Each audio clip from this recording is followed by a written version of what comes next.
Okay, today we're going to look at parabolas and how to graph them and look at all the different parts of a parabola.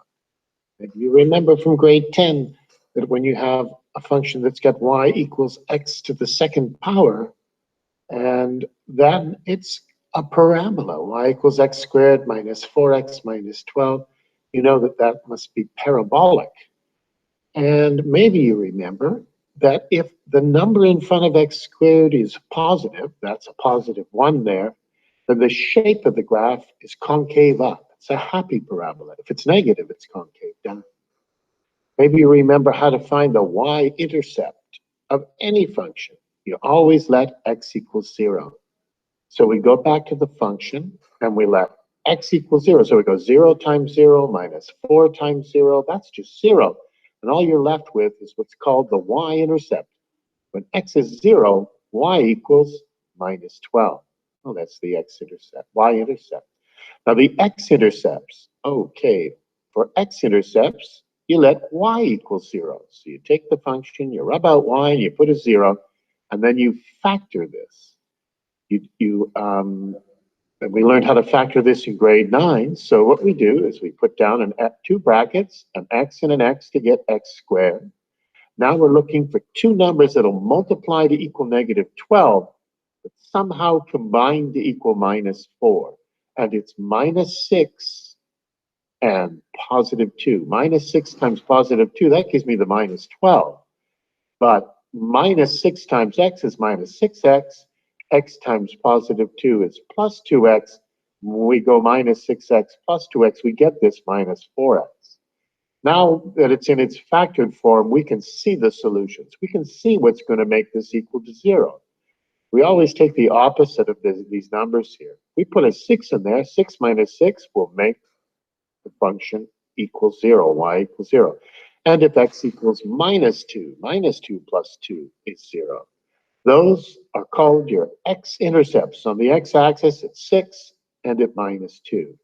Well, we've got enough stuff that we could sketch the graph now with the y-intercept, the shape, the x-intercepts. But another really important thing is called the axis of symmetry. For a parabola, there's a dotted line. There's a line that kind of cuts a parabola into two equal halves.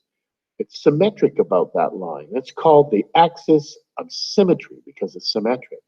But there's this nice trick for always finding the axis of symmetry. And what you do is you take these numbers that are in front, A, B, and C, like we do for the quadratic formula. The formula is this. We just go negative B over 2A. Well, B is negative 4, and A is 1. The number in front of x is negative 4. The number in front of x squared is 1.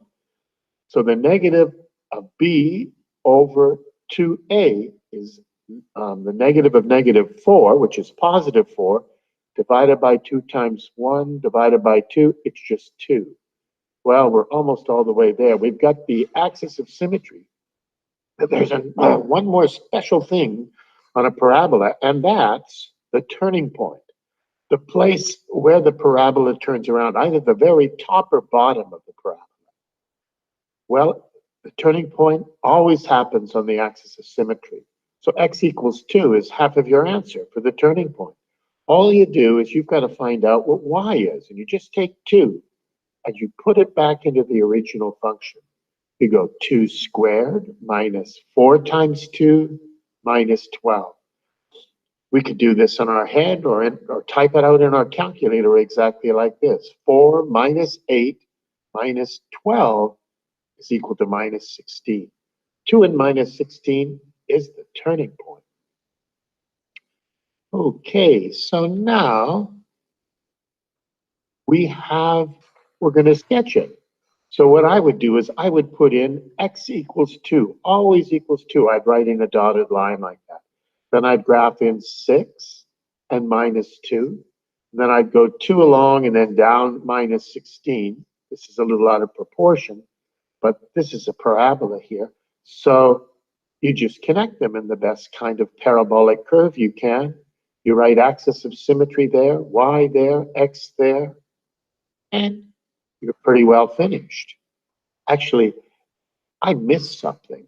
But I found it kind of interesting. There's something I've missed on this graph, and that's what I kind of want you to take a look at right now and think, what did I miss? This time I see it, but last time I missed it. See if you can figure out what I missed. Okay.